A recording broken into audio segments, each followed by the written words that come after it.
over the rainbow, where dreams are better than life.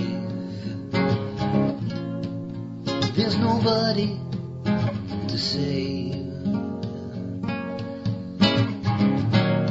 I sit alone with my head through the sky.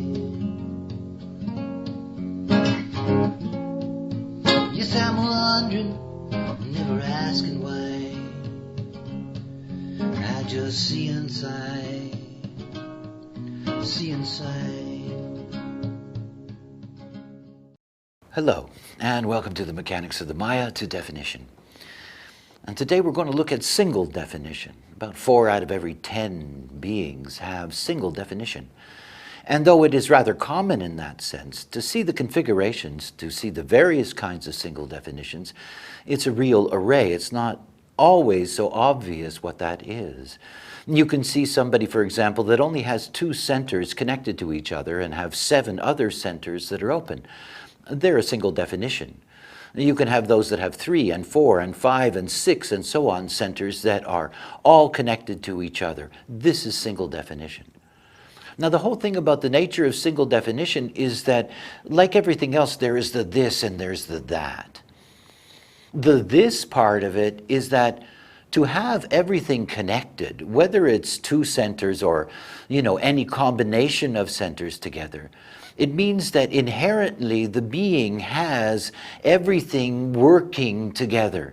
All of their, all of these very powerful themes and the nature of who they are operating consistently and are operating in connection with each other. It gives them a certain solidity. It gives them a certain sense of wholeness within themselves. One of the most common things that we have in design is the split definition, 2 parts, about 45% of humanity. And these beings are always looking to find the bridge in order to discover their wholeness. But a single definition has that within them. Their dilemma is not seeking within themselves some kind of bridge to bring them wholeness. Their dilemma is dealing with deeply powerful conditioning. You see, if you're a single definition, every center in your design that's white, every one of them that is not colored in, each and every one of these centers is a dominant conditioning field in your life. Dominant. So any of the open centers can take on a very powerful role in determining the way in which you are going to operate as a being. Think about what human design is really about. Human design starts with the obvious that we are a binary consciousness. You look at a human design calculation, you see that there are 2 different calculations. One that is related to the personality consciousness and who you think you are, and one that's related to the vehicle, the body, and your biogenetic inheritance. What human design does is that it shifts the responsibility for making decisions in your life away from your personality consciousness, away from your mind, and to your body. When you discover whatever your type happens to be and whatever your authority happens to be, what you're entering into is a process in which the way in which you align your life, the decision-making that you make, the movement that you make, this is being done by your body. This is one of the most important things to grasp about the dilemma of what we are. We have very fertile minds. We have good minds. But our minds are so easily overwhelmed by conditioning. Think about the conditioning that is there in the body graph. Around 70% of humanity have an undefined heart center. That is, the heart center is open, it's white. Now, every single center that is undefined has a strategy.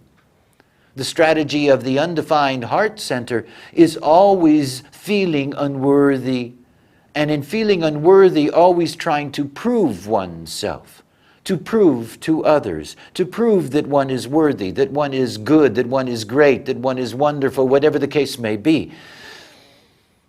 This is an enormous trap. So the single definition that has an open heart center automatically is dealing with a very powerful force that's trying to get its mind to make decisions.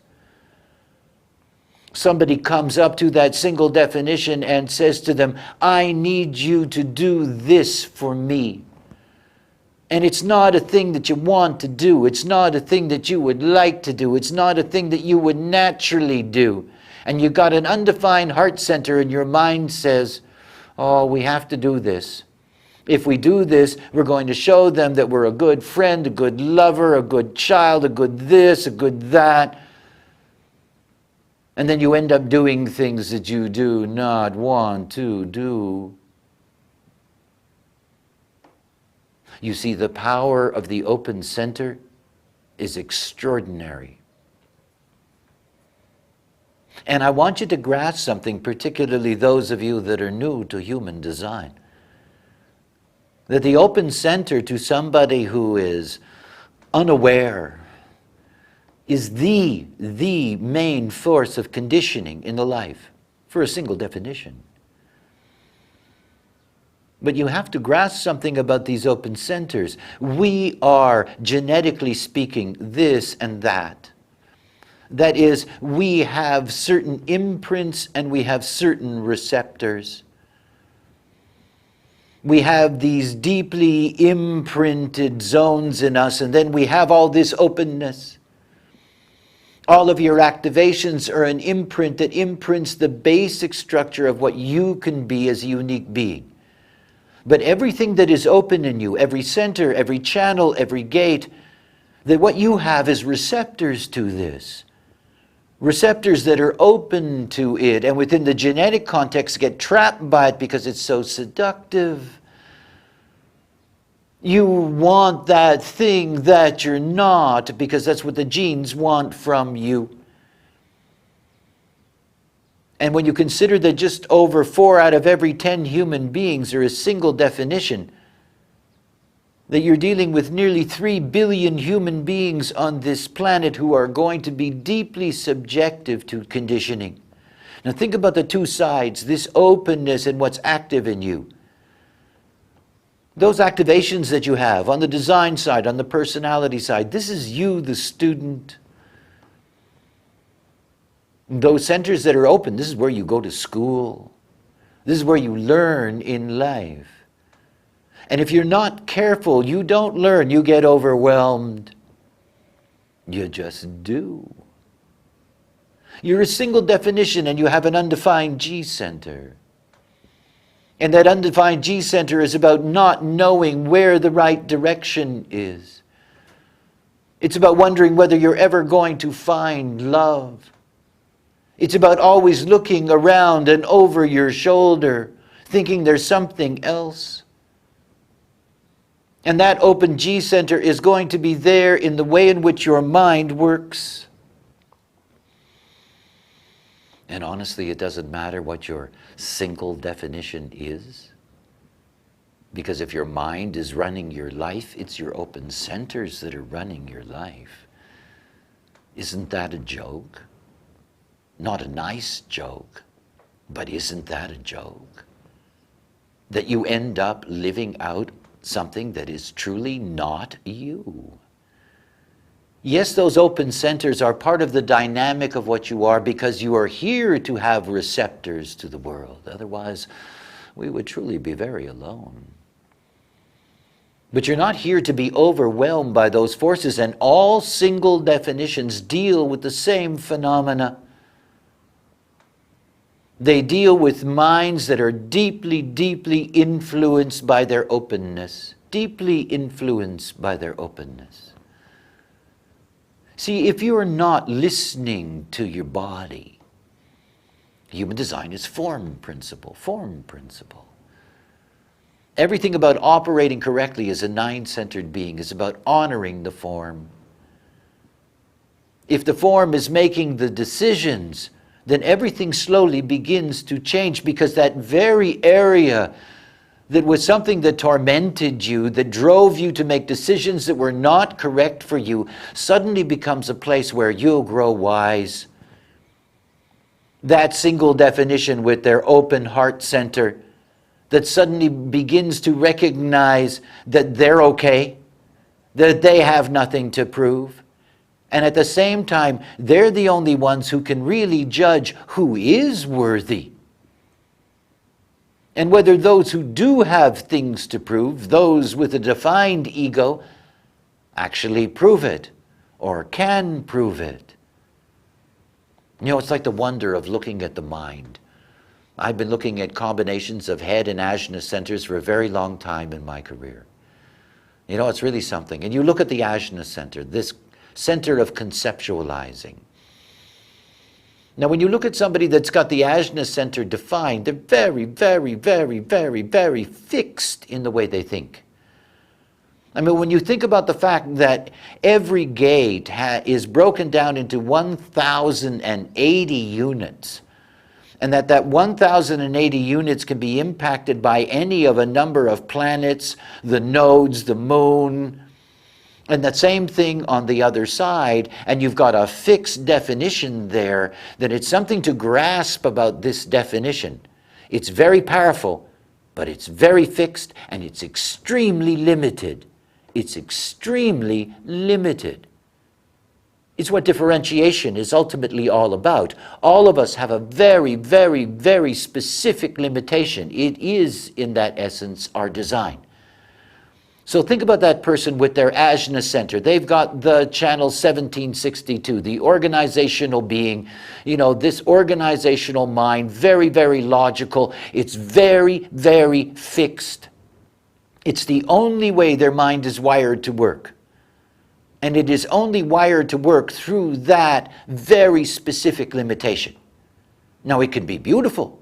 It can be all kinds of things. And it is very consistent. Definition is what we get to rely on because it is always there. But I want you to grasp, this is not some huge pathway. It's a very narrow line. Now, think about that person that has the undefined ajna center.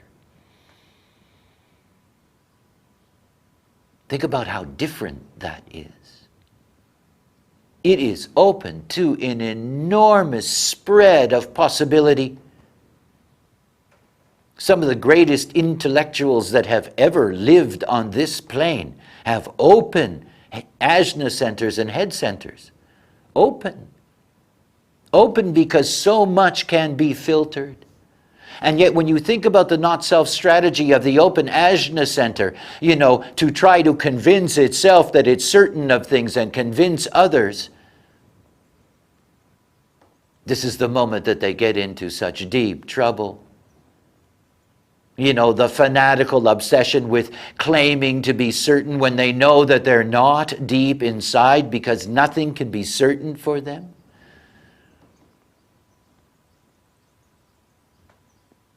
You see, for those beings that have single definition, their whole life is about a conflict with their mind.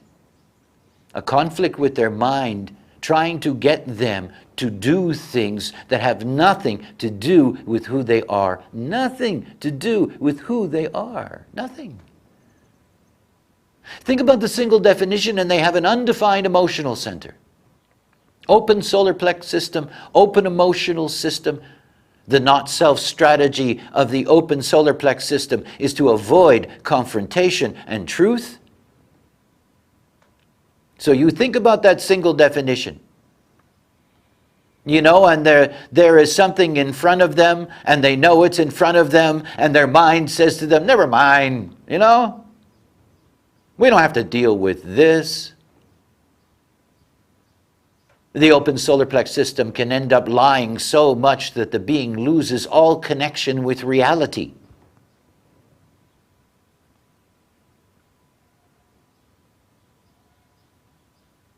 You see, to begin to understand your mind is the challenge of anyone with a single definition. I mean, yes, it is something for everyone in that sense to grasp. The mind is a measuring machine. It's really good at measuring. It's a delight at measuring. But it's not designed for the deciding. It isn't. It's for probing and for research. Because ultimately everything about mind, everything about our personalities is ultimately about our communication with the other. the expression of what is called outer authority, the expression of one's unique perception. Mind isn't about deciding whether or not you should go somewhere, be with somebody, do something. It isn't. That's no easy trap to get out of. And you can't get out of it intellectually. You know, you cannot control mind with mind. It doesn't work that way. You can't nod your head to all of this and say, gee, I understand, and at the same time realize, you know. See, if you have a single definition, the most important thing that you can do is look at your open centers. Look at them. It's very simple keynotes related to each of these open centers. It's not self-strategies. Very simple. And yet there are things that are there that you can see immediately the way you were pushed and pulled. You're a single definition and you have an undefined sacral. You simply don't know when is enough. You don't know when to quit. You don't know when to stop. So your mind is always saying to you, come on, let's keep on going. Come on, let's keep on going, until you drop from exhaustion and you're not a generator. Oh, how easy it is for your mind to take over your life, and it has nothing to do with you. I mean, this is the joke. You have to see the joke. It's not your definition that's doing that to you. Your definition is sitting there waiting for you to trust it, because that's you. But human beings are just simply lost in all of that openness and its constant propaganda. You can't do this, you got to do that. You can't do this, you got to do that. And it's just rooted in your openness. It isn't anything else. And you see, you can unmask that demon, because the moment that you're relying on your strategy and authority, you can see it. And you don't have to follow it. You can learn to see that that's not what you're about.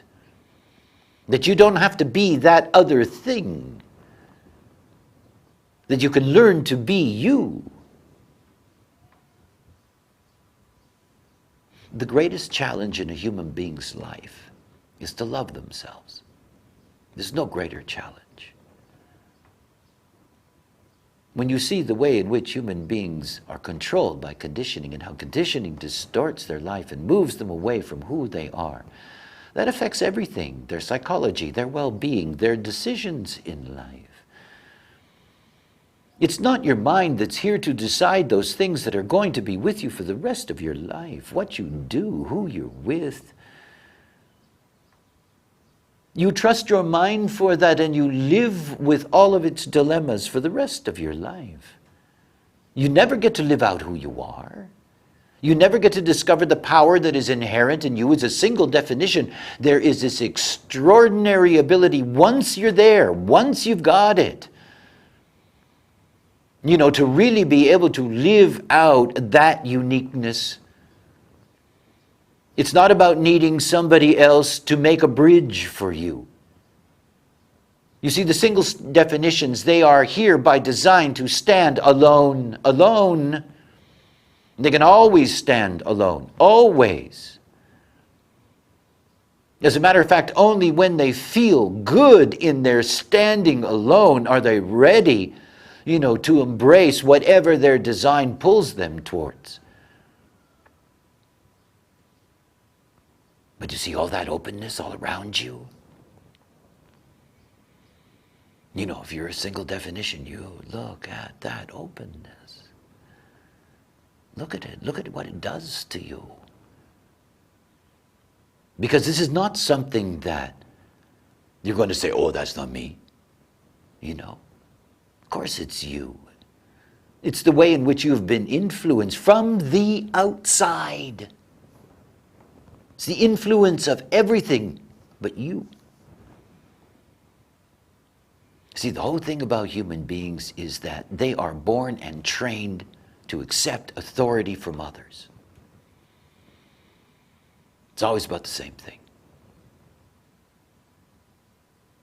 This is not what we're about. It's not what it is to be us. We are here to operate out of our own authority. That authority cannot come from your mind because your mind doesn't care about you. It cares about it. It cares about all those forces inside of it that are saying, we got to do this, we got to do that, we got to control this, we got to control that. There is nothing to control. This is the great illusion, delusion game of mind, that it can control things. It doesn't control anything.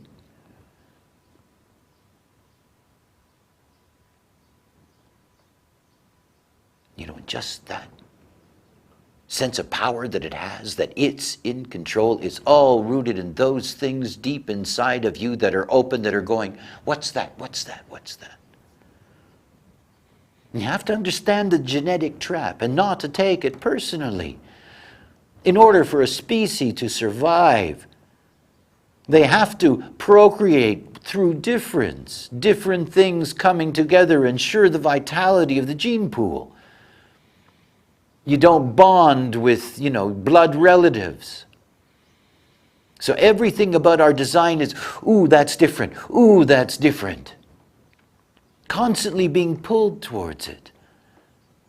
Yet out of this very simple mechanic that is so ancient, it's billions of years old. This ancient mechanic, you get all these layers on top that become deep psychological trips. And there's your mind running off, chasing after something that is different, that has nothing to do with what's good for you. Nothing. You don't want to wake up in the middle of your life realizing that you were doing all kinds of things that you never, ever wanted to do. And have to deal with that and the consequences of that. You don't. Your mind can't tell you what's right for you. It will never do that. It's like watching a sporting event. Your mind is there to do color, It's there to add the little bits and pieces of information as it observes what's going on in your process. Interesting stuff, mind is good. But not stuff where your mind is saying to you, and because of this thought, now we're going to take action. No. See, that's not what mind is for. That's why human design is rooted in strategy and authority. It can't come out of your mind. Think about what definition is. I described the narrowness and the fixedness of this line. But understand something about that definition. It is truly the basis of who you are. This is what you need to tap into. This is the thing that's going to be there 24/7 all the time.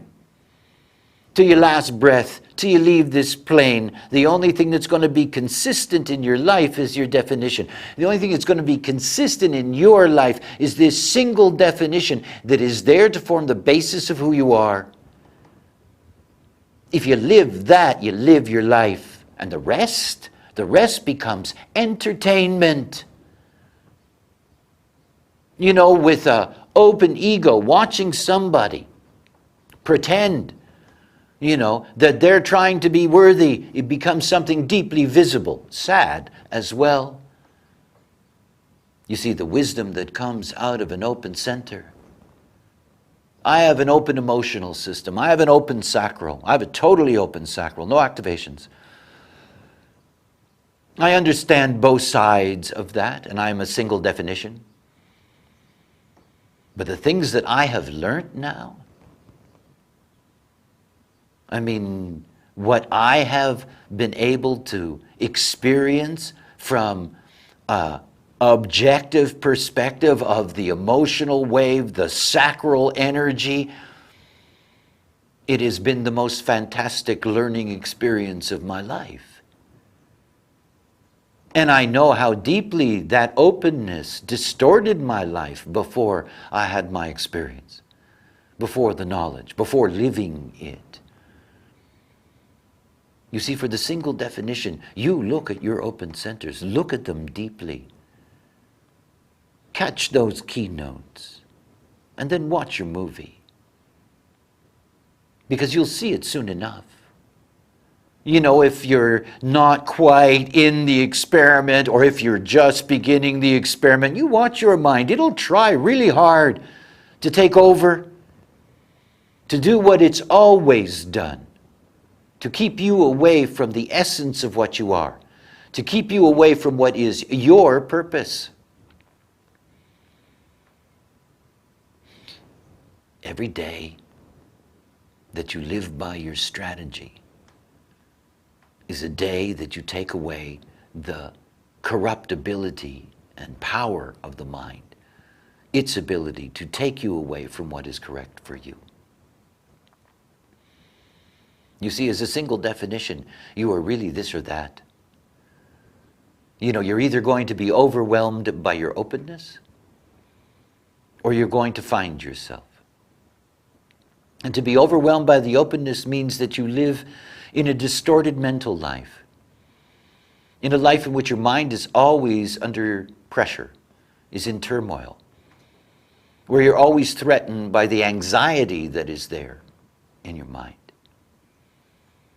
You don't want that. Truly, you do not. There's one way around it, strategy and authority. I say it a lot, but it really is the point. And then you get to see the wonder of what it is to live out being a single definition, being whole, and being able to fulfill your purpose, your differentiated purpose on this plane. But do not trust your mind to guide you. It will guide you only to the not-self and to its turmoil. Put it in its place. Anyway, I hope you enjoyed that. Thanks for watching. Bye for now. I can do nothing but wait. I sit alone with my head through the sky. Yes, I'm wondering and never asking why. I just see inside, see inside.